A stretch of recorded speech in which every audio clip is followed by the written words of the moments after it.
Je ne m'adresse pas aux personnes qui ont du mal à faire du marketing ou ont du mal à vendre.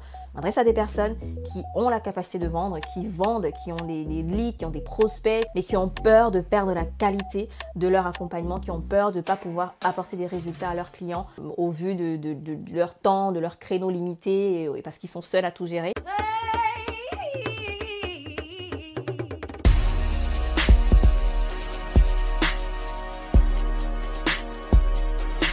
Je suis passée par cette même situation et je pense que ce que je vais vous partager peut aussi vous servir, que vous soyez débutant ou que vous soyez un peu plus avancé. Pour vous donner le contexte, j'ai démarré le high ticket dans mon business très récemment, donc c'était en avril 2024. La plus grande offre que j'avais avant avril 2024 était à 1997 €. Et lorsque j'ai décidé de passer à un modèle high ticket, le prix de mon offre était à 3000 € et aujourd'hui on est à plus de 3000 € pour info, voilà. Le switch vers le high ticket a été très évident pour moi, très simple. Un jour je me suis levée, je me suis dit ok, j'ai pas mal d'informations, pas mal d'idées à gauche à droite, je sais exactement la vision que je veux pour mon business. Je veux créer une entreprise où je privilégie la qualité à la quantité. Je ne veux pas forcément être connue et avoir une grosse audience à la Alex Hormozy. Je veux moins de personnes et plus de qualité. Alors bien évidemment, la quantité c'est très important aussi, mais je ne veux pas dépendre de la quantité pour amener du chiffre dans mon business. Et donc je suis passée au high ticket. L'une des choses que ça a changé, parce que je peux pas vous citer la liste des choses que ça a changé, peut-être que je ferai une autre vidéo sur le sujet. Mais l'une des choses que ça a changé, c'est que ça m'a permis de comprendre la notion de capacité. Et dans cette vidéo, je vais vous expliquer ce que c'est la notion de capacité parce que souvent on a envie de scaler, d'aller à des chiffres impressionnants et importants sans prendre en compte cette notion de capacité. Et je pense qu'elle est très importante parce que c'est l'une des choses qui parfois nous empêche de scaler ou nous aide à scaler. Welcome back. Sur cette chaîne, je vous parle de business, d'entrepreneuriat, surtout en ligne. Au cours des 2 dernières années, j'ai accompagné plus d'une centaine d'entrepreneurs, des débutants et des avancés à travers des programmes de formation, de coaching, d'accompagnement, mais aussi à travers des services de marketing que je propose. Souvent, j'ai des idées très controversées, très contraires à ce que le mainstream ou à ce que la plupart des francophones ou des coachs business francophones pensent. Et le but de cette chaîne, c'est de vous partager ma vision des choses et ce qui marche pour moi et pour mes clients, pour ma propre entreprise en réalité depuis avril 2024, les chiffres n'ont fait qu'augmenter. Alors, il y a des dents de scie. Alors, on n'est pas sur une progression lisse. Il y a forcément des dents de scie, c'est toujours comme ça, mais la progression, grosso modo, ne fait qu'augmenter. C'est ce qu'on appelle scaler. Et lorsqu'on veut scaler une entreprise, eh bien, il faut se poser la question de est-ce que j'ai la capacité de gérer la quantité de clients que je veux avoir? Si la réponse est oui, parfait, on scale, on attire à soi plus de clients, on fait plus de marketing, plus de volume, peut-être qu'on va plus investir en publicité parce qu'on sait que de toute façon, on a la capacité d'accueillir cette quantité de clients. Et si la réponse est non, on n'a pas la capacité, eh bien, qu'est-ce qui peut nous faire augmenter notre capacité? On le verra aussi dans cette vidéo. Imaginons que votre équipe, votre entreprise, votre programme, tout est dans cette gourde. Et cette gourde a une certaine capacité. Elle peut prendre que 1 litre. Mais si je veux plus, donc je veux scaler mon entreprise, je veux plus que 1 litre, il va falloir que soit je me débarrasse de cette gourde et que j'aille prendre une autre gourde qui fait plus de 1 litre, ou alors que tout simplement je me limite à ces 1 litre, c'est-à-dire une fois que j'ai bu une partie de l'eau, je remplis, et une fois que j'ai bu, je remplis, une fois que j'ai bu, je remplis. C'est la même chose pour notre business. En fait, pendant longtemps, ou depuis avril 2024, j'ai la sensation d'avoir été dans cette capacité et d'être en train d'attendre que le liquide baisse pour pouvoir augmenter, le liquide baisse pour pouvoir augmenter, ainsi de suite, jusqu'à ce que je décide en fait d'augmenter ma capacité, c'est-à-dire de changer la gourde. Et l'une des choses que j'ai fait pour changer la gourde, c'est de me faire gagner du temps, de récupérer mon temps. Tout simplement en recrutant, en mettant en place des process dans mon entreprise pour pouvoir faire le suivi des personnes que je recrute. Alors, je recrute des prestataires de services, des freelances. À l'écran, vous pouvez voir par exemple qu'aujourd'hui, j'ai une assistante. Aujourd'hui, je travaille également avec une CSM et je travaille avec des experts. Donc, j'ai 2 experts, une CSM et une assistante. Donc ça, rien que mettre en place ce process-là m'a permis d'augmenter ma capacité, d'augmenter le temps que je pouvais utiliser pour faire plus de marketing justement, afin d'amener plus de volume en termes de clientèle. Lorsque vous livrez seul la livraison de votre service, vous avez une capacité limitée. Votre temps est limité, votre énergie est limitée. Et c'est justement de là que vient la crainte de la plupart des gens. Quand on parle de one to many, ils se disent, écoute, je ne ferai pas la même qualité d'accompagnement si j'accompagne 20 personnes versus si j'accompagne une personne? Eh bien, j'aimerais que vous posiez plutôt la question, mais comment faire pour pouvoir accompagner plus de personnes sans sacrifier la qualité de mon accompagnement? Comment faire pour ne pas priver les personnes qui ont besoin de mon accompagnement, de cette expertise, de cette transformation, sans me sacrifier ou sans m'épuiser? Okay, sans que ce soit moi qui fasse tout en même temps. Et ben, la réponse ou l'une des réponses, c'est simplement de structurer votre équipe de façon à avoir des experts ou des coachs et ou d'avoir un CSM, encore appelé Client Success Manager, responsable du succès client. Un CSM est très différent d'un Customer Care. Dans le marché francophone, on parle beaucoup de Customer Care, mais c'est deux métiers très différents, c'est deux approches très différentes. Le Customer Care, il est là pour care, donc pour s'occuper, pour améliorer ou s'assurer d'une excellente expérience client, alors qu'un Customer Success Manager est là pour s'assurer du succès de vos clients. Il est là pour s'assurer que vos clients atteignent leurs objectifs.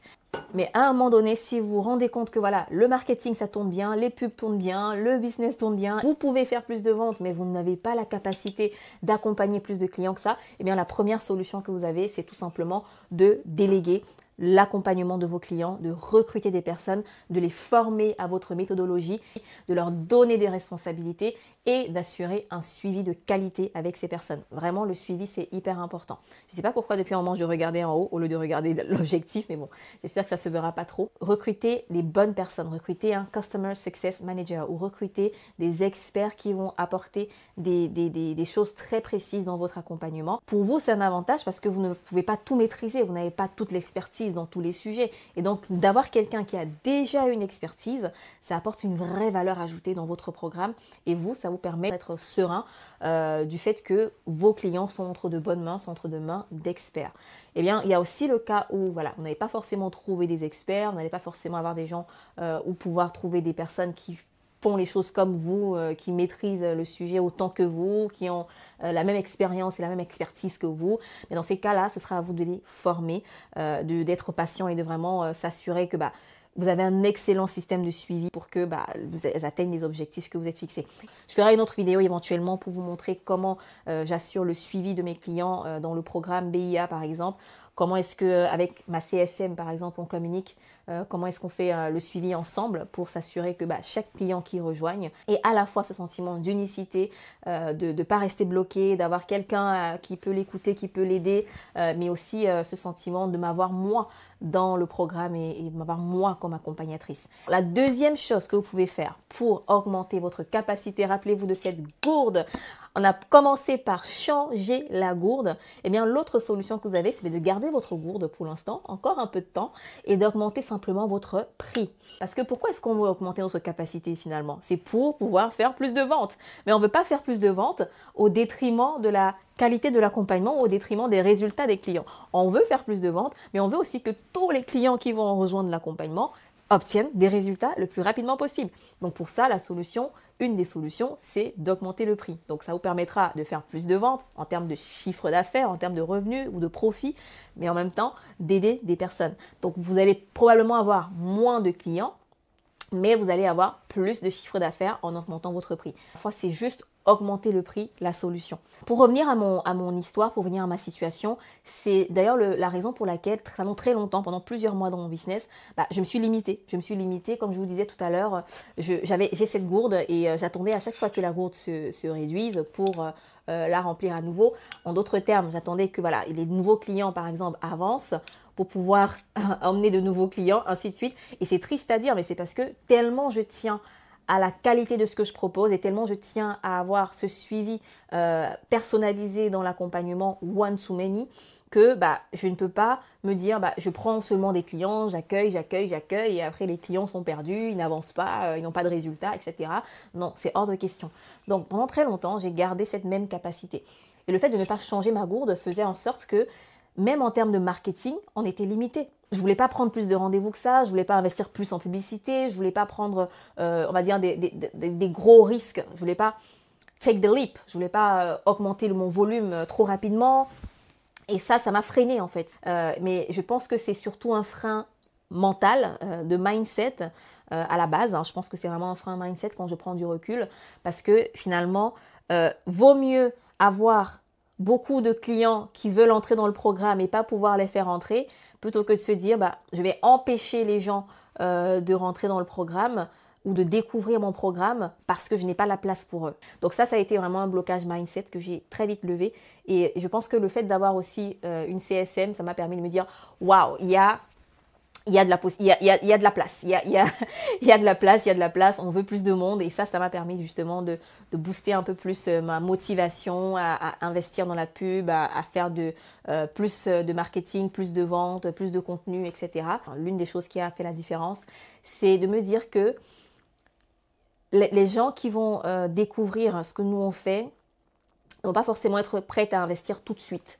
Okay, je préfère avoir des gens qui vont découvrir ce que je fais et qui vont voilà, avoir un processus de nurturing ou d'endoctrinement, de création de confiance avant d'investir. Et donc, ça fait gagner du temps finalement parce que les gens, la plupart, surtout en cette période économique où on a de moins en moins de personnes qui sont prêtes à investir tout de suite des prix haut de gamme.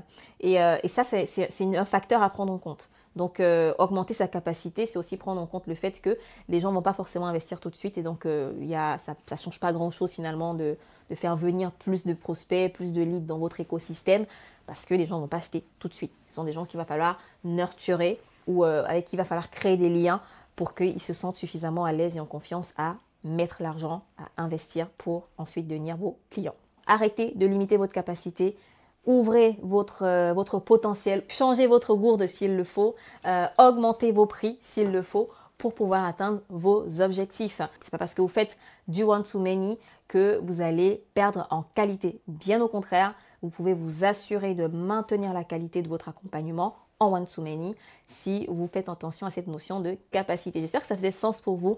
Et si vous avez d'autres questions à ce sujet, mettez-les en commentaire. Je vous invite à regarder cette vidéo-là dans laquelle je vous montre comment créer une offre irrésistible one-to-many, comment créer une offre qui vous permettra de scaler votre entreprise. Je vous montre exactement ce que moi je fais pour mon propre business. Donc c'est par là pour la suite. À très vite.